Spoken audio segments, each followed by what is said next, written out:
Hello friends, എല്ലാവർക്കും Shruthi's learning സ്ക്വയറിലേക്ക് സ്വാഗതം. ഇന്നത്തെ ക്ലാസ്സിൽ നമ്മൾ ഡിസ്കസ് ചെയ്യാൻ പോകുന്നത് സാനിറ്റേഷൻ്റെ കീഴിൽ വരുന്ന അടുത്ത ചെറിയൊരു ടോപ്പിക്കാണ്. ഏതാണ്? കൊതുകുകളുടെ നിയന്ത്രണ നടപടികൾ.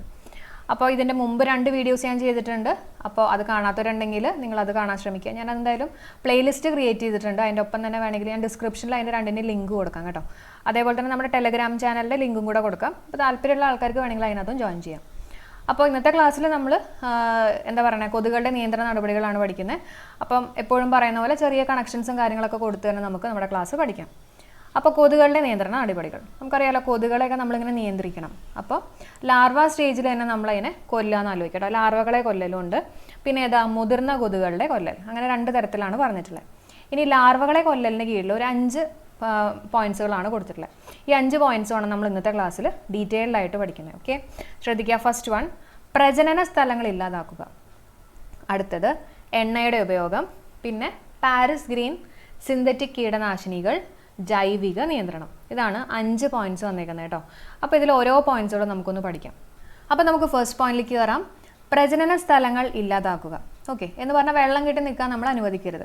നമുക്കറിയാലോ, ഈ കൊതുകുകളൊക്കെ ഇങ്ങനെ വെള്ളം കെട്ടി നിൽക്കുമ്പോഴല്ലേ അവിടെയൊക്കെ ഇങ്ങനെ വളർന്നു വരുന്നത്. അപ്പോൾ അങ്ങനെ നമ്മൾ വെള്ളം കെട്ടി നിൽക്കാൻ അനുവദിക്കരുത്. അപ്പോൾ എങ്ങനെയൊക്കെയാണ്? വീടിൻ്റെ ടെറസിലോ അല്ലെങ്കിൽ നമ്മുടെ ഫ്രിഡ്ജിൽ, കൂളറുകളിൽ, ചെടിച്ചട്ടിയിലൊക്കെ ഇങ്ങനെ വെള്ളമൊക്കെ നിൽക്കുകയാണെങ്കിൽ അതൊക്കെ നമ്മളെടുത്ത് മാറ്റണം.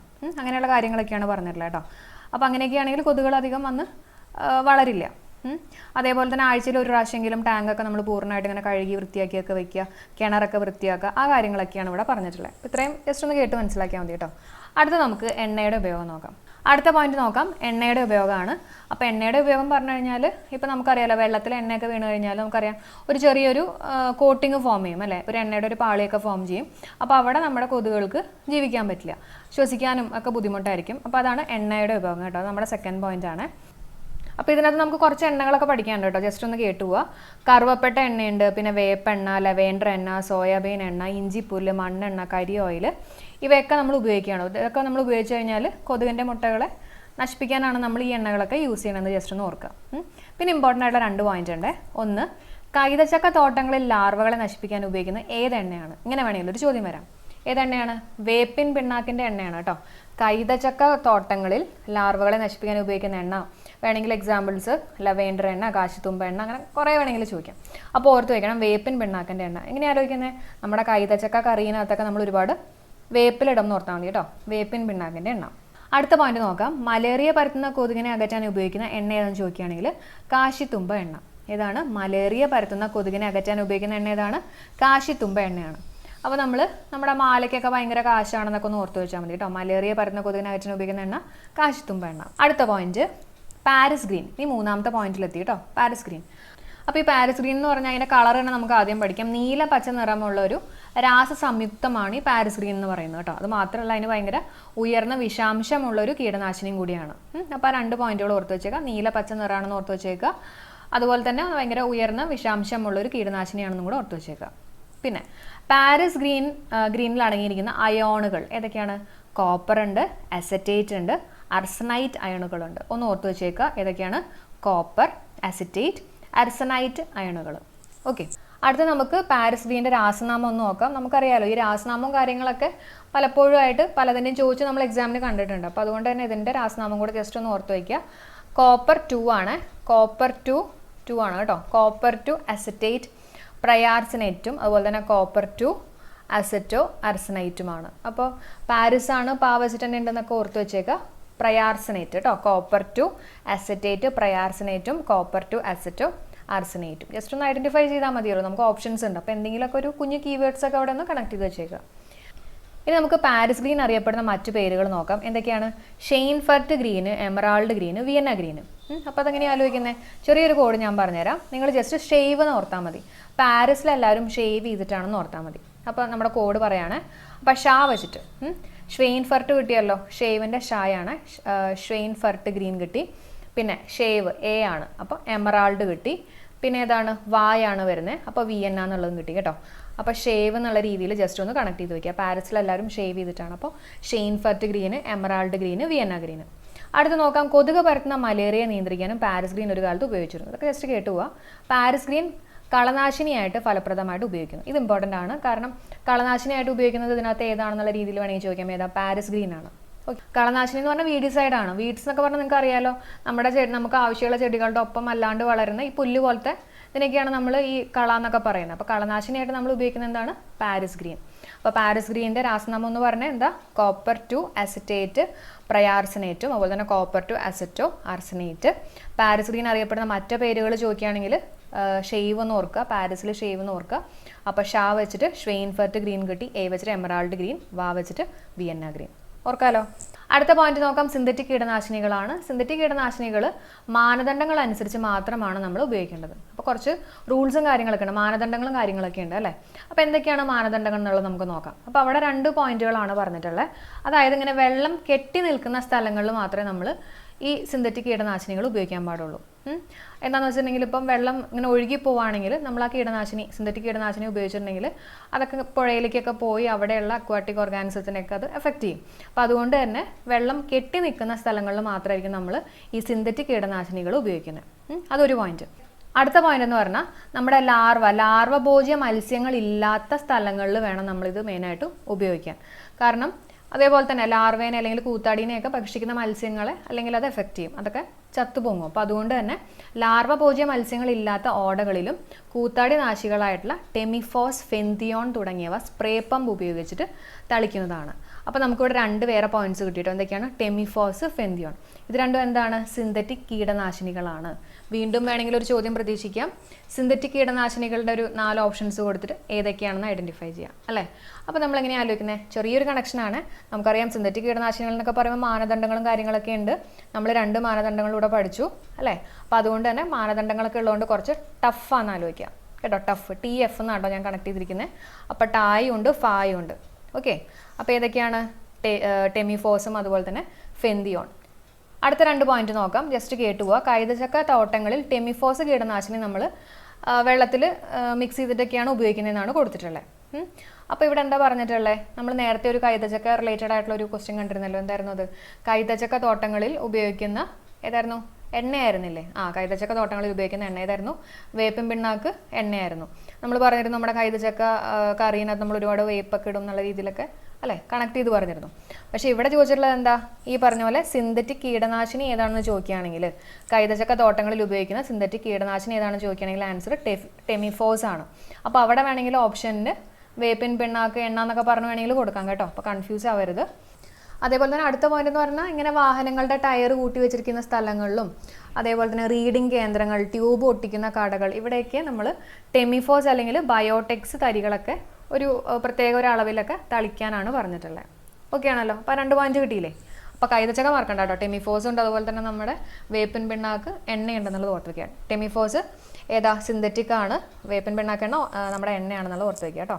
അടുത്ത പോയിന്റ് നോക്കാം. കൊതുകുജന്യ രോഗം റിപ്പോർട്ട് ചെയ്ത സ്ഥലങ്ങളിൽ ഏതൊക്കെയാണ്? മാലത്തിയോൺ കീടനാശിനിയോ അല്ലെങ്കിൽ പൈറത്രം എന്ന കീടനാശിനിയോ മണ്ണെണ്ണയിൽ ചേർത്ത് തളിക്കുന്നത് കൊതുകിൻ്റെ പ്രജനനത്തെ ഇല്ലാതാക്കാൻ സഹായിക്കും. എന്താ പറഞ്ഞിട്ടുള്ളത്?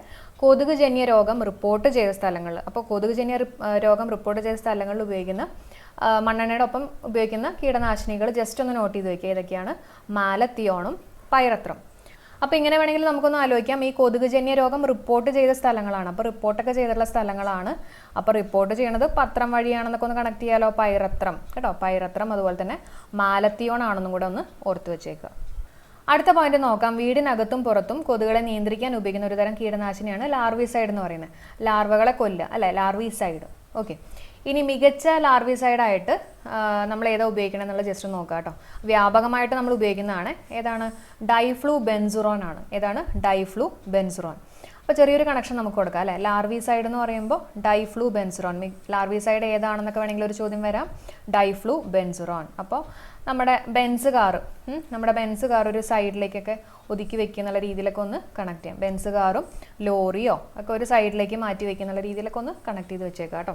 അപ്പോൾ തെറ്റില്ല, കറക്റ്റായിട്ട് നിങ്ങൾ പഠിക്കുക. പിന്നെ തെറ്റാതിരിക്കാൻ വേണ്ടി മാത്രം ചെറിയ ചെറിയ കോഡ്സ് ആയിട്ടൊന്ന് കണക്ട് ചെയ്യാം കേട്ടോ. അടുത്ത പോയിന്റിലേക്ക് വരാം.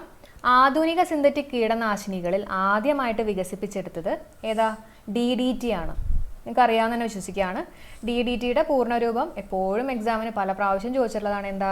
ഡൈക്ലോറോ ഡൈഫിനൈൻ ട്രൈക്ലോറോ ഈത്തേൻ ആണ്. ഓക്കെ, പഠിച്ചു വെച്ചേക്കണേ.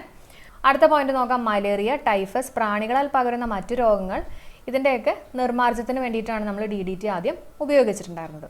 ഓക്കെ ആണല്ലോ. അപ്പോൾ DDT ഒക്കെ ഒന്ന് ഓർത്ത് വയ്ക്കുക കേട്ടോ, അതിൻ്റെ പൂർണ്ണരൂപം കാര്യങ്ങളൊക്കെ ഒന്ന് ഓർത്ത് വയ്ക്കുക. അടുത്ത പോയിന്റ് 1972 നമ്മുടെ DDT നിരോധിക്കപ്പെട്ടത്. നമുക്കറിയാലോ അത് ഒരുപാട് ആരോഗ്യ പ്രശ്നങ്ങളും അപകട സാധ്യതകളൊക്കെ ഉള്ളതുകൊണ്ട് തന്നെ അത് നമ്മൾ നിരോധിച്ചു എന്നുള്ളത് ആലോചിക്കാം. എന്നാണ് 1972. അമേരിക്കയിൽ DDT നിരോധിക്കാൻ കാരണമായിട്ടുള്ള പുസ്തകം ഏതാണെന്നുള്ളത് പല പ്രാവശ്യവും നമ്മൾ പഠിച്ചിട്ടുള്ള ഒരു കാര്യമാണ്. ഏതാ? നിശബ്ദ വസന്തം അല്ലേ? നിശബ്ദ വസന്തം, ഇംഗ്ലീഷിൽ സൈലന്റ് സ്പ്രിംഗ് എന്ന് പറയും. ആരുടെയാണ്? റേച്ചൽ കാൾസന്റെ ആണ് കേട്ടോ, റേച്ചൽ കാൾസൺ. അപ്പോൾ അമേരിക്കയിലാണ് DDT നിരോധിക്കാൻ കാരണമായിട്ടുള്ള പുസ്തകം നിശബ്ദ വസന്തം, silent spring by Rachel Carson. അടുത്ത പോയിന്റ് നോക്കാം. 2006 നമ്മുടെ വേൾഡ് ഹെൽത്ത് ഓർഗനൈസേഷൻ ഈ ആഫ്രിക്കൻ രാജ്യങ്ങളിലൊക്കെ DDT ഇൻഡോറിൽ ഉപയോഗിക്കാനുള്ള ഒരു അനുമതി നൽകിയിരുന്നു കേട്ടോ. ആഫ്രിക്കൻ രാജ്യങ്ങളാണെന്നുള്ളത് ഓർത്ത് വെച്ചേക്കുക. 2006 എന്നുള്ളതും കൂടെ ഓർത്ത് വെച്ചേക്കുക. അപ്പോൾ ഞാൻ ഈ പോയിന്റ്സുകൾ പറയാൻ കാര്യം എന്ന് വെച്ചാൽ ഈ പറഞ്ഞ പോലത്തെ പ്രസ്താവന ചോദ്യങ്ങൾ വരാൻ സാധ്യതയുണ്ട്. അപ്പോൾ 2006 വരെ ചിലപ്പോൾ 2008 ഒക്കെ കൊടുത്തിട്ട് ഏതാണ് ശരി ഏതാണ് തെറ്റ് എന്നുള്ള തരത്തിലൊക്കെ വേണമെങ്കിൽ ചോദിക്കാം. അപ്പോൾ അതുകൊണ്ടാണ് കേട്ടോ ഇങ്ങനെയൊക്കെ പറയുന്നത്, ശ്രദ്ധിക്കുക. അപ്പോൾ വേൾഡ് ഹെൽത്ത് ഓർഗനൈസേഷൻ 2006 ആഫ്രിക്കൻ രാജ്യങ്ങളിൽ DDTയുടെ ഇൻഡോർ ഉപയോഗത്തിന് അനുമതി നൽകി. അടുത്ത പോയിന്റ്, ഇൻഡോർ റെസിഡുവൽ സ്പ്രേ പ്രോഗ്രാമുകൾക്കായിട്ട് ലോകാരോഗ്യ സംഘടന ശുപാർശ ചെയ്യുന്ന 12 കീടനാശിനികളിൽ ഒന്നാണ് DDT. അടുത്ത പോയിന്റ് നോക്കാം. അപ്പോൾ DDT ഉപയോഗിക്കണോ വേണ്ടോ എന്നൊക്കെ തീരുമാനിക്കുന്നത് അതാത് രാജ്യങ്ങളാണെന്നുള്ളത് ആലോചിക്കുക കേട്ടോ. പിന്നെന്താ, നിലവിൽ സംയോജിത വെക്ടർ മാനേജ്മെന്റ് എന്ന് വിളിക്കുന്ന പ്രോഗ്രാമുകളുടെ പശ്ചാത്തലത്തിൽ മാത്രമേ DDT ഉപയോഗിക്കാവൂ. അടുത്ത എന്താണ് സംയോജിത വെക്ടർ മാനേജ്മെന്റ് നോക്കാം. വെക്ടർ നിയന്ത്രണത്തിൽ സാധ്യമായിട്ടുള്ള ഏറ്റവും മികച്ച ഫലങ്ങൾ നൽകുന്നതിന് വിഭവങ്ങൾ ഉപയോഗിക്കുന്നതിനുള്ള ഒരു തീരുമാനമെടുക്കൽ പ്രക്രിയയാണ് സംയോജിത വെക്ടർ മാനേജ്മെന്റ് എന്ന് പറയുന്നത്. അതായത് ഇപ്പോൾ ഒരു എക്സാമ്പിൾ പറയുകയാണെങ്കിൽ ഇപ്പോൾ നമുക്ക് കൊതുകിനെയൊക്കെ കൊല്ലണം എന്ന് വിചാരിച്ചോളൂ. അപ്പോൾ അതിന് ഏറ്റവും ഇഫക്റ്റീവായിട്ടുള്ള മെത്തേഡ് അതിനൊക്കെ വേണ്ടിയിട്ട് ഒരു തീരുമാനം എടുക്കുന്ന ഒരു പ്രക്രിയ, അതിനെയാണ് നമ്മൾ എന്ത് പറയുന്നത്? സംയോജിത വെക്ടർ മാനേജ്മെൻറ്റ്. ഏത് സാധനം ഉപയോഗിച്ചാലായിരിക്കും നമുക്ക് ഏറ്റവും കൂടുതൽ റിസൾട്ടും കാര്യങ്ങളൊക്കെ കിട്ടുക. അപ്പോൾ അതിനൊക്കെ വേണ്ടിയിട്ടുള്ള ഒരു തീരുമാനം എടുക്കുന്ന ഒരു പ്രക്രിയ, അതിനെയാണ് നമ്മൾ സംയോജിത വെക്ടർ മാനേജ്മെൻറ്റ് എന്ന് പറയുന്നത്. അടുത്ത നമുക്ക് DET പഠിക്കാം കേട്ടോ. DETയുടെ രാസനാമം വളരെ ഇമ്പോർട്ടൻ്റ് ആണ്. എന്താണ്? NN ഡൈഈഥൈൽ മെറ്റാടോളുഅമൈഡ് ആണ് കേട്ടോ. അപ്പോൾ എങ്ങനെയാണ് ആലോചിക്കുന്നത്? DET എന്ന് പറയുമ്പോൾ അതിനകത്ത് 2 E ഉണ്ട്. അപ്പോൾ 2 E ഉള്ള പോലെ തന്നെ ഇവിടെ 2 N ഉണ്ടെന്ന് ആലോചിക്കാം. 2 E 2 N. പിന്നെ ഇവിടെ 2 E ഉള്ളതുകൊണ്ട് തന്നെ ഡൈ എന്ന് നമുക്ക് പറയാലോ. ഡൈ എന്ന് പറഞ്ഞാൽ 2 എന്നല്ലേ. അപ്പോൾ ഡൈ E ഉണ്ടെന്ന് ആലോചിക്കുക. അപ്പോൾ E വെച്ചിട്ടാണ് തുടങ്ങുന്നത് കേട്ടോ. അപ്പോൾ NN ഡൈഈഥൈൽ മെറ്റാടോളുഅമൈഡ് എന്നുള്ളത് ജസ്റ്റ് ഒന്ന് ഓർത്ത് വെച്ചേക്കാം. അടുത്ത നോക്കാം. കൊതുകുകൾ, ടിക്കുകൾ തുടങ്ങിയ കടിക്കുന്ന കീടങ്ങളെ അകറ്റാൻ DET വ്യാപകമായിട്ട് ഉപയോഗിക്കുന്നു. അടുത്ത നമുക്ക് DET പഠിക്കാം. DETയുടെ രാസനാമം ഒന്ന് ഓർത്ത് വെച്ചേക്കുക. NN ഡൈഈഥൈൽ മെറ്റാടോളുഅമൈഡ് ആണ് കേട്ടോ. ചെറിയൊരു കണക്ഷൻ ഞാൻ പറഞ്ഞുതരാം. DETനകത്ത് 2 E ഉണ്ട്. അപ്പോൾ അതേപോലെ തന്നെ 2 N ഉണ്ടെന്ന് ആലോചിക്കുക കേട്ടോ. രാസനാമത്തിനകത്ത് 2 N ഉണ്ട്, 2 E ഉണ്ട്, ഇവിടെ 2 N ഉണ്ട്. പിന്നെ 2 E ഉണ്ടെങ്കിൽ നമ്മൾ ഡൈ എന്നൊക്കെയല്ലേ പറയുന്നത്. അപ്പോൾ അതേപോലെ തന്നെ ഇവിടെ ഡൈ എന്ന് എഴുതിയിട്ടുണ്ട്. പിന്നെ 2 E ഉള്ളതുകൊണ്ട് E വെച്ചിട്ട് തന്നെയാണ് തുടങ്ങുന്നത്. അപ്പോൾ NN ഡൈഈഥൈൽ മെറ്റാടോളുഅമൈഡ് എന്നുള്ളത് ജസ്റ്റ് ഒന്ന് കണക്ട് ചെയ്ത് വയ്ക്കുക. പഠിച്ചതിന് ശേഷം ജസ്റ്റ് തെറ്റിപ്പോകാതിരിക്കാൻ വേണ്ടിയിട്ട് കണക്ട് ചെയ്ത് വയ്ക്കാം. അടുത്ത പോയിന്റ് നോക്കാം. കൊതുകുകൾ, ടിക്കുകൾ തുടങ്ങിയ കടിക്കുന്ന കീടങ്ങളെ അകറ്റാൻ DET നമ്മൾ വ്യാപകമായിട്ട് ഉപയോഗിക്കുന്നു. ഇനി West Nile virus, Zika virus, malaria, Lyme രോഗം, റോക്കി മൗണ്ടൻ ഫീവർ പോലുള്ള രോഗങ്ങളിൽ നിന്ന് സംരക്ഷിക്കാൻ DET ഉപയോഗിക്കുന്നു. അപ്പോൾ ഈ രോഗങ്ങളൊക്കെ ഒന്ന് പഠിച്ചു വയ്ക്കണം. കാരണം ഏതൊക്കെ രോഗങ്ങളിൽ നിന്ന് സംരക്ഷിക്കാനാണ് നമ്മൾ DET ഉപയോഗിക്കണമെന്നുള്ളതൊക്കെ വേണമെങ്കിൽ ചോദിക്കാൻ ചാൻസ് ഉണ്ട്. അപ്പോൾ ഞാനൊരു ചെറിയൊരു കണക്ഷൻ പറഞ്ഞുതരാം കേട്ടോ, ഒന്ന് ശ്രദ്ധിക്കുക. ജസ്റ്റ് ഇങ്ങനെ ഓർത്തോളൂ കേട്ടോ. നമ്മളിപ്പോൾ ഒരു മലയിൽ കയറി കഴിയുമ്പോൾ എന്ത് പറ്റും? മലയൊക്കെ കയറി കഴിയുമ്പോൾ നമുക്ക് ഭയങ്കരമായിട്ട് ദാഹിക്കും. അപ്പോൾ നമ്മൾ എന്ത് ചെയ്യും? നമ്മൾ ലൈം ജ്യൂസ് കുടിക്കും എന്ന് ആലോചിക്കാം കേട്ടോ. അപ്പോൾ മലയിൽ കയറിയിട്ട് ദാഹിച്ചപ്പോൾ നമ്മൾ ലൈം ജ്യൂസ് കുടിച്ചു എന്ന് ആലോചിക്കാം. അപ്പോൾ മല എന്ന് പറയുമ്പോൾ നമുക്ക് മൗണ്ടനുമായിട്ടൊക്കെ കണക്ട് ചെയ്യാമല്ലോ അല്ലേ. അപ്പോൾ നമ്മൾ 3 എണ്ണം പഠിച്ചേ. മലേറിയ പഠിച്ചു, പിന്നെന്താ ലൈം ജ്യൂസ് എന്ന് പറഞ്ഞപ്പോൾ ലൈം രോഗം പഠിച്ചു, റോക്കി മൗണ്ടനും പഠിച്ചു. മലയും മൗണ്ടനും ലൈം ജ്യൂസ് കുടിച്ചു. അവിടെ പോയപ്പോൾ നമ്മൾ ലൈം ജ്യൂസ് കുടിച്ചു എന്ന് ആലോചിക്കാം.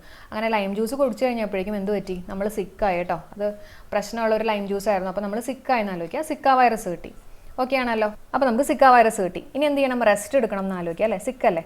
അപ്പോൾ west, okay, west Nile virus. അപ്പോൾ ഇത്രയും കാര്യങ്ങളൊക്കെ ഒന്ന് കണക്ട് ചെയ്ത് വെച്ചോളൂ കേട്ടോ. ഡീറ്റായിട്ട് ഒന്ന് കണക്ട് ചെയ്ത് വെച്ചേക്കാം. ഓക്കെ.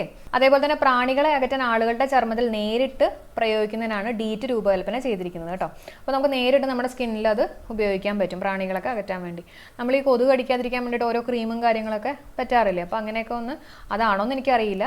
അപ്പോൾ ആ ഒരു തരത്തിലാണ് ഇവിടെ പറഞ്ഞിട്ടുള്ളത് കേട്ടോ. നമുക്ക് നേരിട്ട് നമ്മുടെ സ്കിന്നിൽ ഉപയോഗിക്കാൻ പറ്റും. ഇനി DET വികസിപ്പിച്ചെടുത്തത് US ആർമിയാണ്. DET വികസിപ്പിച്ചെടുത്ത് US ആർമി 1957 പൊതുജനങ്ങളുടെ ഉപയോഗത്തിനാണ് DET രജിസ്റ്റർ ചെയ്തത്. 57. ഇതൊക്കെ ഒന്ന് കേട്ടുപോയാൽ മതി. ഇനി നമുക്ക് ലാസ്റ്റ് പോയിന്റിലേക്ക് കയറാം. എന്താ? ജൈവിക നിയന്ത്രണം. അപ്പോൾ എന്താ ഇതിൽ പറഞ്ഞിട്ടുള്ളത്? അതായത് കിണറുകൾ, കുളങ്ങൾ, ടാങ്കുകൾ, ഫൗണ്ടനുകൾ, താൽക്കാലികമായിട്ടുള്ള ജലാശയങ്ങൾ മുതലായവയിൽ കൂത്താടി ഭോജ്യ മത്സ്യങ്ങൾ നിക്ഷേപിക്കാം. അപ്പോൾ ഈ കൂത്താടിനെയൊക്കെ ഭക്ഷിക്കുന്ന മത്സ്യങ്ങളൊക്കെ നമ്മളവിടെ നിക്ഷേപിക്കാം. അപ്പോൾ അങ്ങനെ നമുക്ക് അതിനങ്ങ് കൊല്ലാൻ പറ്റുമല്ലോ. അപ്പോൾ അതാണ് ഇവിടെ ഉദ്ദേശിക്കുന്നത് കേട്ടോ, ജൈവിക നിയന്ത്രണം. ചില പ്രധാന കൂത്താടി ഭോജ്യ മത്സ്യങ്ങൾ ഏതാണെന്ന് ചോദിക്കുകയാണെങ്കിൽ മാനത്തുകണ്ണി, ഗപ്പി, ഗാംബൂസിയ.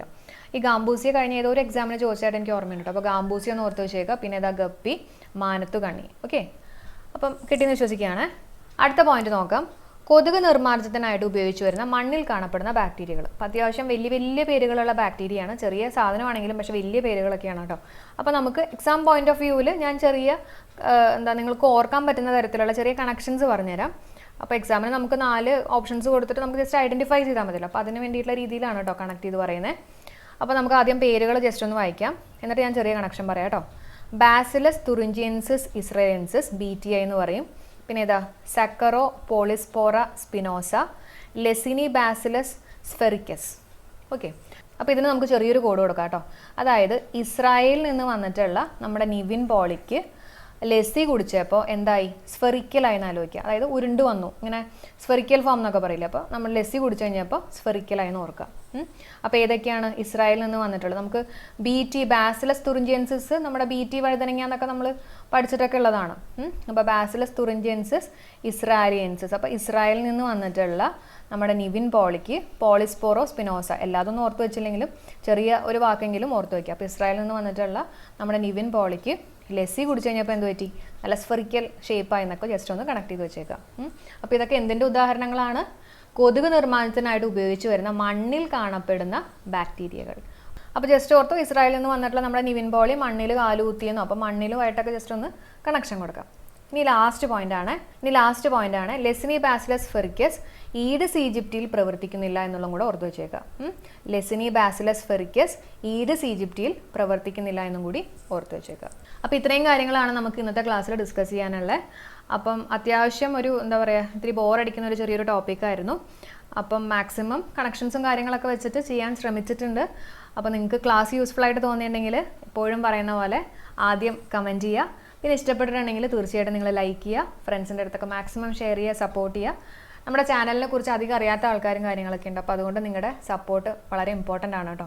അപ്പോൾ തീർച്ചയായിട്ടും സപ്പോർട്ട് ചെയ്യുക. അപ്പോൾ ഇത്രയും നേരം സപ്പോർട്ട് ചെയ്ത എല്ലാവർക്കും bye. Thank you all for supporting. By.